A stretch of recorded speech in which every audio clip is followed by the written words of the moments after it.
आज की जो प्रॉब्लम है वो ये आपके सामने रहा। इसको हम सॉल्व करने वाले हैं, आप देख लीजिए। चलिए शुरू करते हैं। तो हमारे पास एक सीक्वेंस है एफ एन की, ठीक है। एफ एन की सीक्वेंस है जो डिफाइंड है आई पे, आई जो है तो वो एक इंटरवल है। अब ये जो सीक्वेंस है वो एफ में पॉइंट वाइज कन्वर्जेंट हो रही है। अब हम एफ एन को एम एन को डिफाइन करेंगे इस प्रकार से कि अगर मैं कोई भी मैं n के करस्पॉन्डिंग एफ एन को लेता हूँ और उसको मैं एफ एक्स से माइनस करता हूँ और उसके मैक्सिमम वैल्यू को निकालता हूँ आई में। अगर मैक्सिमम वैल्यू एग्जिस्ट नहीं करती है तो मैं सुप्रीमम वैल्यू लूंगा, ठीक है। इस प्रकार से मैंने एम एन को डिफाइन कर दिया। अब ये जो सीक्वेंस है वो यूनिफॉर्मली कन्वर्जेंट होगी आई में इफ एंड ओनली इफ ये जो एम एन है वो जीरो में जानी चाहिए, ठीक है। अगर जीरो में ना जाएगी तो जो फंक्शन है वो यूनिफॉर्मली कन्वर्जेंट नहीं होगी, ठीक है। ये एक डेफिनेशन के तरीके से आप सोच सकते हो कि अगर एम एन जीरो में गई तो वो यूनिफॉर्मली कन्वर्जेंट होगी, या नहीं गई तो वो यूनिफॉर्मली कन्वर्जेंट नहीं होगी। तो हम लोगों के पास एक फंक्शन है, ठीक है। और इस फंक्शन की पॉइंट वाइज कन्वर्जन निकालने वाले हैं, बहुत ही आसान है। n tends to infinity x जो है वो लिमिट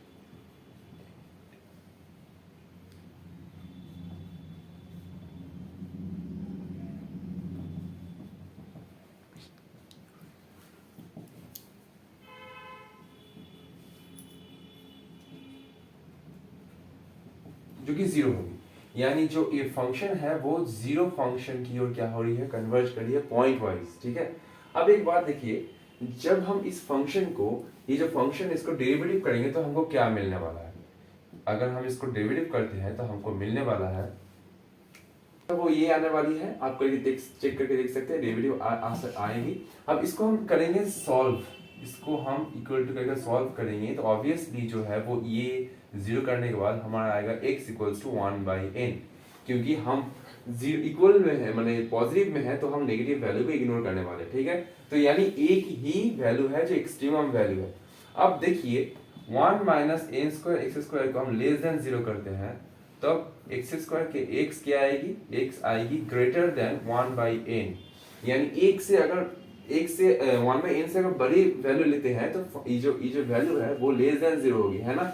ये भी पॉजिटिव है, ये भी पॉजिटिव है, सिर्फ यही नेगेटिव रहेगी। यानी हम बोल सकते हैं कि f n dash x less than equal to zero जब x कहाँ पे रहेगी, 1/n से n तक। यानी 1/n से 1 तक फंक्शन जो है डिक्रीजिंग होगी। और आप अगेन देख सकते हैं फंक्शन 1/n के बाद से भी डिक्रीजिंग ही होने वाली है, ठीक है। तो अल्टीमेटली फंक्शन कुछ इस तरीके से बिहेव करने वाली है। फंक्शन जो है जैसे ऐसे गई, 1/n में बढ़ी, उसके बाद जीरो जीरो की ओर मतलब कमने वाली है, ठीक है। बात समझ आ रही है क्या बोल रहे हैं। तो ये जो फंक्शन की जो मैक्सिमम वैल्यू है वो कहाँ पे आ रही है, 1/n में आ रही है। मैक्सिमम वैल्यू है क्या, आप पुट करके देख लीजिए क्या होगा, क्या होगा। हम करते हैं 1/n की जब पुट करेंगे 2 into n into 1/n by 1 plus n square 1/n square, यानी एक आने वाली है।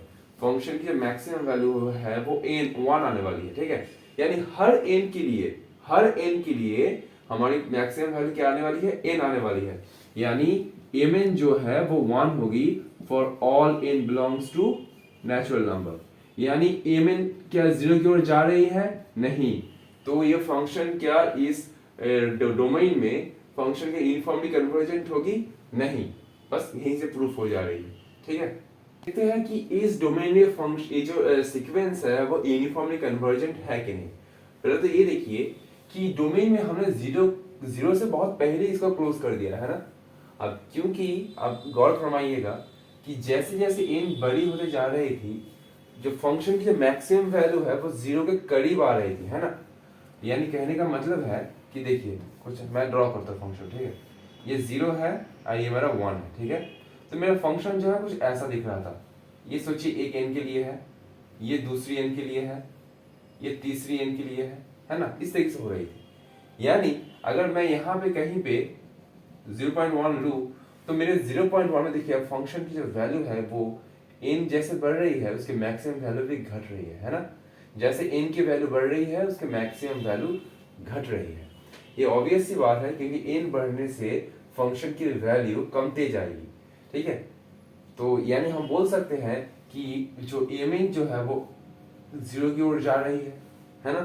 तो जैसे जीरो की ओर जाने वाली है, जीरो की ओर जाएगी, जैसे एन इन्फिनिटी की ओर जाएगी, तो हम डायरेक्टली हमारी एकदम शुरुआत में हमने कैलकुलेशन कहा था कि मेरा एफ एन जो है वो एफ की ओर यूनिफॉर्मली कन्वर्ज होगी। यानी कहने का मतलब है कि जीरो से लेके एक तक ये सीक्वेंस जो है वो यूनिफॉर्मली कन्वर्जेंट नहीं थी, लेकिन 0.1 से लेके 1 तक ये जो फंक्शन है, जो सीक्वेंस है, वो यूनिफॉर्मली कन्वर्जेंट है। इंटरेस्टिंग बात तो ये है कि ये सिर्फ 0.1 के लिए नहीं, कोई भी ए जो 0 से बड़ी और 1 से छोटी है, कोई भी ए के लिए इस डोमेन में जो सीक्वेंस है वो यूनिफॉर्मली कन्वर्जेंट है। बात समझ आई? तो ऐसे ही इंटरेस्टिंग मैथमेटिक्स के लिए हमारे चैनल को सब्सक्राइब कीजिएगा, लाइक और शेयर कीजिएगा।